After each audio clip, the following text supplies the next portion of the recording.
അടുത്ത മസലാണ് ദൽക്ക്. ദൽക്ക് എന്ന് പറഞ്ഞാൽ നമ്മൾ പറഞ്ഞിരുന്നു കൈകൊണ്ട് വെള്ളം എത്തിക്കുക, ഉള്ളിലേക്ക് വെള്ളം എത്തിക്കുക അല്ല, കൈകൊണ്ട് തടവിയിട്ട് എന്ത് ചെയ്യുക, വെള്ളം എത്തിക്കുക. ദൽക്ക് ജുംഹൂർ ഉലമാക്കളും പറഞ്ഞിട്ടുള്ളത് വാജിബല്ല എന്നാണ്. എപ്പോഴേച്ച് അവന്റെ ശരീരത്തിൽ ഒന്നും ചെയ്യാതെ ദൽക്ക്, വുദൂവിന്റെ പോലെ തന്നെ, വുദൂവിൽ നമ്മൾ ദൽക്കിന്റെ ഹുക്കം എന്താ പറഞ്ഞത്, വെള്ളം എത്തില്ലെങ്കിൽ നിർബന്ധമായിട്ട് ചെയ്യണം. അതുപോലെ തന്നെ ഇതിലും കുളിക്കുന്ന സമയത്ത് വെള്ളം എത്തിയിട്ടില്ല എന്നുണ്ടെങ്കിൽ എന്ത് ചെയ്യണം, ദൽക്ക് ചെയ്യണം.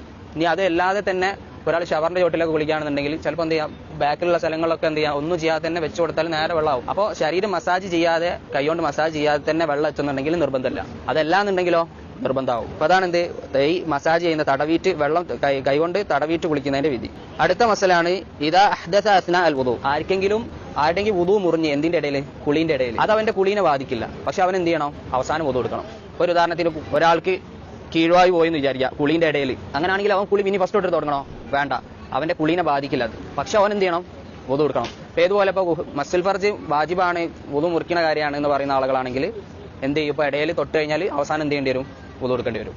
സുന്നത്താന്ന് പറയുന്നവരാണെങ്കിലും സുന്നത്തിന് വേണ്ടിയിട്ട് അവസാനം വുദു എടുക്കേണ്ടി വരും. മനസ്സിലായോ? അപ്പൊ ഇടയിൽ ഹദസ് എന്തെങ്കിലും, അതായത് വുദു മുറിയുന്ന കാര്യങ്ങൾ എന്തെങ്കിലും സംഭവിച്ചു കഴിഞ്ഞാൽ, ഇപ്പൊ മൂത്രമൊഴിക്കും ചില ആളുകൾ ഇടയിൽ, ചിലപ്പോൾ കുളീന്റെ ഇടയിൽ മൂത്രമൊഴിക്കും. അപ്പൊ എന്തായി, അവന്റെ വുദു മുറിഞ്ഞ്, പക്ഷെ അവന്റെ കുളീൻ എന്ത് ചെയ്യുന്നില്ല, അത് ബാധിക്കുന്നില്ല. ഇതാണ് ഇബ്നു ഖുദാമ റഹിമഹുള്ളാഹി പറഞ്ഞിട്ടുള്ളത്, അതമ്മ ഗുസ്ലഹു വയതവദ്ദ, അവന്റെ കുളി അവൻ ഫുള്ളാക്കുക, വയതവദ്ദ, അവന് വുദു എടുക്കുക. കാല് കഴുകുന്ന വിഷയത്തിൽ അടുത്ത മസലാണ് ഗസ്ലുർ റിജ്ലൈൻ.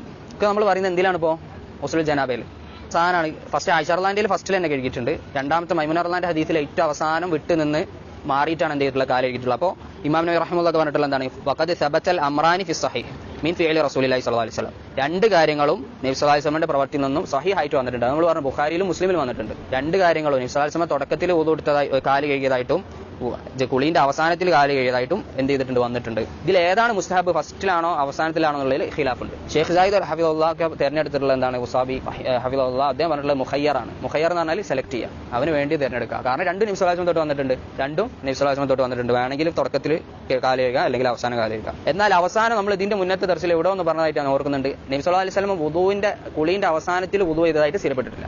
കുളീന്റെ അവസാനത്തിൽ വുദു ചെയ്തതായിട്ട് സ്ഥിരപ്പെട്ടില്ല, ഒരു ഹദീസ് പോലും സ്ഥിരപ്പെട്ടിട്ടില്ല. ഒക്കെ വന്നിട്ടുള്ള എപ്പോഴാണ്, തുടക്കത്തിലാണ്.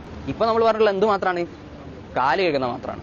പ്രത്യേകം മനസ്സിലാക്കണം. പക്ഷെ മുറിഞ്ഞു പോയി കഴിഞ്ഞാൽ സംശയമില്ല, നമ്മൾ പറഞ്ഞു വുദു നിസ്കരിക്കാൻ ഉദ്ദേശിക്കുകയാണെന്നുണ്ടെങ്കിൽ എന്ത് ചെയ്യണം, വുദു എടുക്കണം. അതല്ല ഇപ്പോൾ ഒരാൾക്ക് നിസ്കാരം ഒന്നുമില്ല, അവന് ജനാബത്തിന്റെ കുളി മാത്രമാണെന്നുണ്ടെങ്കിൽ അവന് ഇടയിൽ വുദു മുറിഞ്ഞു പോയി കഴിഞ്ഞാൽ എന്തില്ല, കുഴപ്പമില്ല. പക്ഷെ അവന് നിസ്കാരത്തിന് വേണ്ടിയിട്ട് എന്ത് ചെയ്യേണ്ടി വരും, വുദു എടുക്കേണ്ടി വരും.